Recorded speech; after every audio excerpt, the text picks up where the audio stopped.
In just a couple of hours, former President Barack Obama will address the Democratic National Convention 20 years after he made his national debut at the 2004 DNC. If there's a child on the south side of Chicago who can't read, that matters to me even if it's not my child. If there's a senior citizen somewhere who can't pay for their prescription drugs and having to choose between medicine and the rent, that makes my life poorer even if it's not my grandparent. If there's an Arab American family being rounded up without benefit of an attorney or due process, that threatens my civil liberties.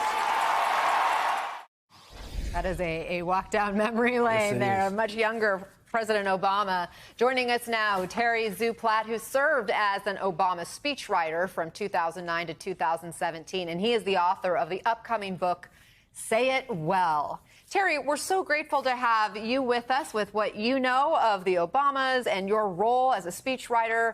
As we mentioned, you worked with former President Obama for years, writing nearly 500 of his speeches. What do you expect to be the main themes for tonight's speech?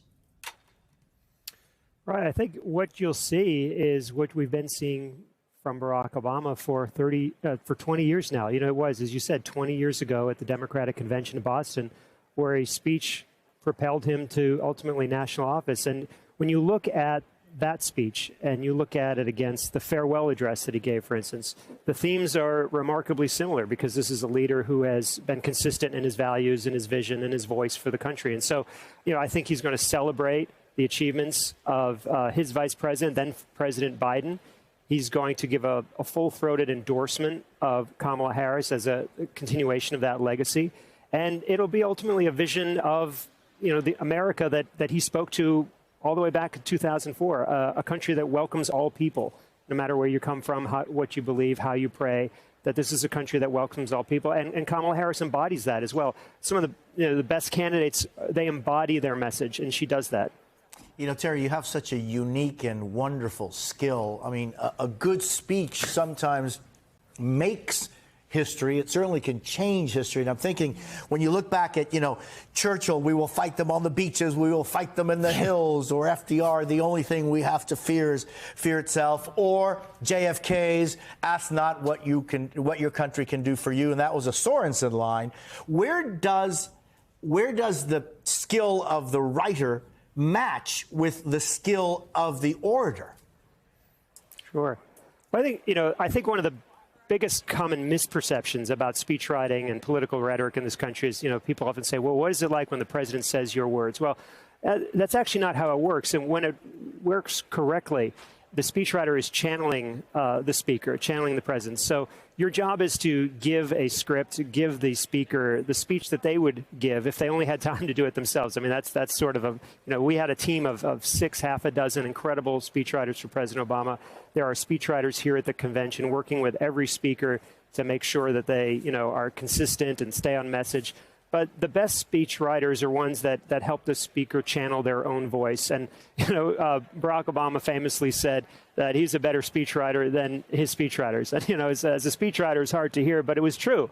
And I asked him once, you know, what speeches are you most proud of? And one of the ones he mentioned was that 2004 speech, where he said, you know, it's when you sort of bring your heart and your head together and all the preparation pays off and you're in the moment. And so I think those are the speeches that are going to be standing out this week when a speaker does that.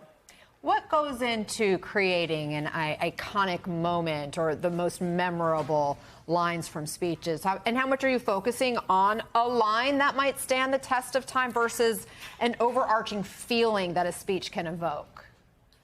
Right.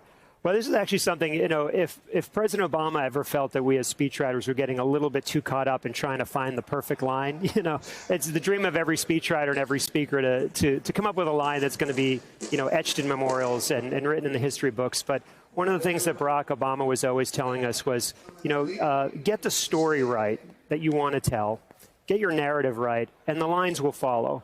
And I think that's true when you look back at some of his greatest speeches, the great speeches throughout history that you mentioned.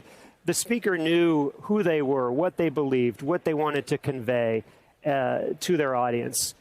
Get the big story right, and then, you know, beautiful lines will follow. So, you know, as much as we love to have applause lines that get the audience on their feet, I think the speeches that stand out, the ones that really resonate, are ones where the speaker tells a powerful story, again, about who they are, what they believe, their vision for the future. And how important is it that the speaker is a great orator? I mean, you know, for example, Churchill wasn't a great orator, right? He worked on it, and he really did, but he had an unusual voice, and certainly his cadence was different.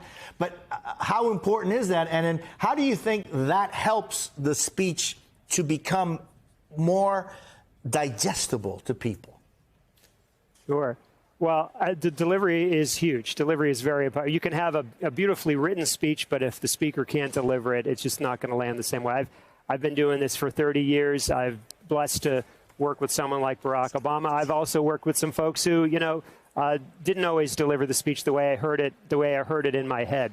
But I think the delivery is important because, you know, it's whether that speaker has just a sense of the crowd. You know, if they're starting to cheer, if they're starting to applaud, you can ride that applause and create an experience.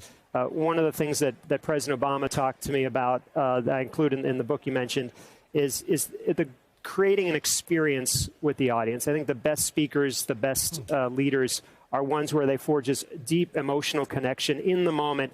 You know, I was here last night. There are moments when you can feel it, but we all know that there are moments when, you know, we've all heard speeches and you don't feel it. So I think creating this experience that someone can take with them, and the kind of feeling, the hope, the energy that then lets them, you know, go out there and knock on doors and campaign and work hard and make phone calls and donate. That's what wins campaigns. And so that's the energy and the experience that a great speaker creates. And that's the whole purpose of this convention, right, is to energize a party and send them out and do the work for the next 70 or so days. Just quickly, if you will, I'm curious. I'm sure you've studied speeches as part of the work you do.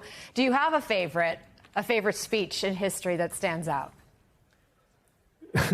Sure. You know, I do, and this is one that a lot of speechwriters often talk about. Robert Kennedy gave a speech in South Africa. It's famously called the Ripples of Hope speech, where he talked about how the smallest of actions can create ripples that create kind of a tidal wave that can tear down the greatest walls of oppression and injustice. And, you know, it's a beautiful speech. It's a speech about young people changing the world, and it, you know, it's decades old, but you can read it now and it can still speak to you today. That's one of my favorite. I have a lot of favorite, but that's one of my favorite. And like you said, that message that kind of endures through the test of time. Terry Zu Platt, thank you for sharing so much with us this morning.